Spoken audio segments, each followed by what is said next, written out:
Je vous dis de ne pas faire des photos avec votre intime, avec votre mari, avec votre halal.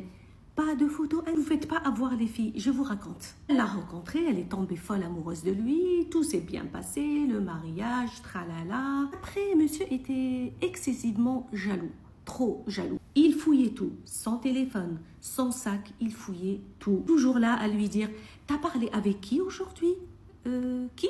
Il était tellement jaloux qu'il n'aimait pas l'avoir parlé avec son propre père, le père de son mari. Au début, avant le mariage, il lui a bien dit qu'il était jaloux. Mais elle croyait que c'était la jalousie, mignon, c'est de l'amour. Mais elle ne pensait pas que ça allait partir si loin. Un jour, il l'a déposée chez sa mère. Elle a passé un après-midi agréable. Le soir, elle voulait rentrer. Mais monsieur n'était pas là, il ne répondait pas. Donc, qu'est-ce qu'elle a fait? Elle a pris un taxi. Entre-temps, monsieur est rentré à la maison.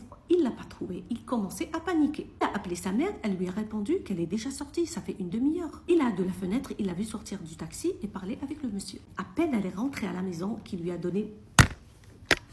l'a tellement fracassée qu'elle est restée quelques jours à l'hôpital. Après ce drame, elle est partie directement s'installer chez ses parents. Sa famille était auprès d'elle, tout le monde l'a soutenue, même quand elle a divorcé. Une année plus tard, elle a rencontré quelqu'un. C'était un voisin à elle. Il était bien avec elle, il commençait à se projeter vers l'avenir.